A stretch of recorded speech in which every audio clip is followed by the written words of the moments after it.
सभी साथियों को सादर नमस्कार। आप सभी का सादर अभिवादन। साथियों, आप सबके बीच आज मैं नौजवानों से जुड़ी हुई बहुत ही संवेदनशील बिंदु पर चर्चा करूंगा। साथियों, फरवरी 2024 में उत्तर प्रदेश में 2 परीक्षाओं का आयोजन होता है और इन दोनों परीक्षाओं में 40 से 50 लाख कैंडिडेट अप्लाई किए हैं। यूपीपी में लगभग 43 लाख लोगों ने परीक्षा भी दी और स्थिति ऐसी उत्पन्न हुई, हाईटेक व्यवस्था के बावजूद इन परीक्षाओं की शुचिता प्रभावित हुई, पेपर लीक होने की घटना हुई, अन्य प्रकार की धांधलियां हुई और इस पेपर लीक और घटना का जब संज्ञान हमारे माननीय मुख्यमंत्री महोदय को हुआ, उनके पास तक ये बात गई तो उन्होंने एक सख्त निर्णय लिया कि इस परीक्षा को रद्द किया जाता है और अगले 6 माह के अंदर इन दोनों परीक्षाओं को पूरी शुचिता के साथ संपन्न कराया जाएगा। माननीय मुख्यमंत्री महोदय, आपके इस निर्णय की पूरा प्रदेश, हमारे युवा साथी, पूरा समाज भूर प्रशंसा कर रहा है।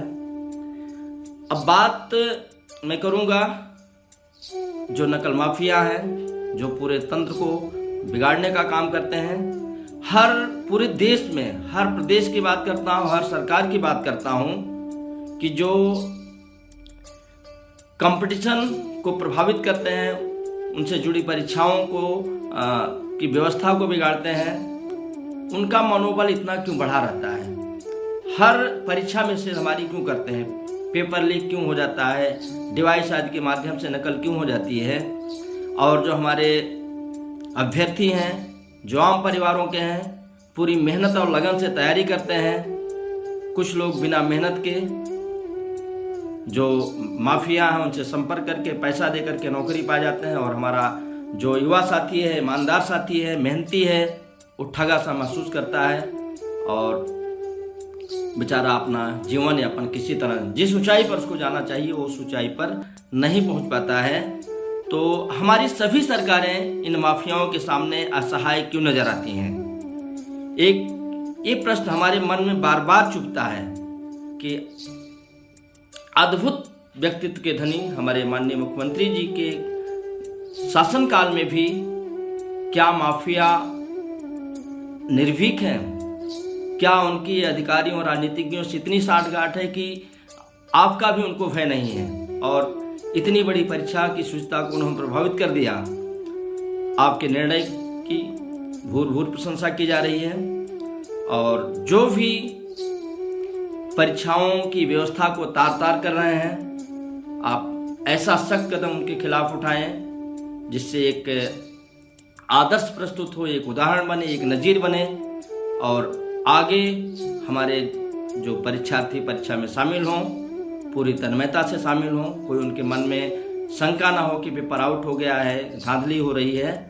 और निश्चित रूप से ये हमारे युवा साथी आपके इस निर्णय के कारण आप के मुरीद हो जाएंगे, आपके साथ निश्चित रूप से जुड़े रहेंगे और पूरे प्रदेश, पूरे देश में माहौल बन जाएगा कि परीक्षाएं हमारी पूरी शुचिता के साथ होंगी। साथियों, टीजीटी पीजीटी परीक्षा को लेकर के लगभग 3 साल से हमारे अभ्यर्थी इंतजार कर रहे हैं। हमारे बहुत सारे जानकार हैं साथी जो पढ़ाई कर रहे हैं, लेकिन अभी उनको दूर दूर तक आशा नज़र नहीं आ रही कि आयोग का पुनर्गठन कब होगा, परीक्षा कब होगी। पढ़ाई करते हैं, मन टूट जाता है, फिर पढ़ाई करते हैं, फिर मन टूट जाता है और बड़ी विषम स्थिति उत्पन्न हो जा रही है। तो मैं सरकार से आग्रह करता हूं कि हमारे जो प्रदेश के युवा हैं, नौजवान हैं, उन सबके भविष्य को सुरक्षित करने के लिए जिस प्रकार से हमारी सरकार अन्य मुद्दों पर काम कर रही है, हमारे मुख्यमंत्री महोदय अन्य मुद्दों पर सख्त निर्णय लेते हैं, इस मुद्दे पर भी सख्त निर्णय लें और जिससे हमारे जो नवयुवा हैं, नौजवान साथी हैं, उनका भविष्य सुरक्षित हो, जिससे हमारा प्रदेश ऊंचाइयों पर जाए और जब ये सारी चीज़ें होंगी तभी यूपी का नौजवान अपना नया भविष्य लिख पाएगा, तभी उसका भविष्य उज्जवल हो पाएगा। इसी के साथ मैं अपनी वाणी को विराम देता हूँ।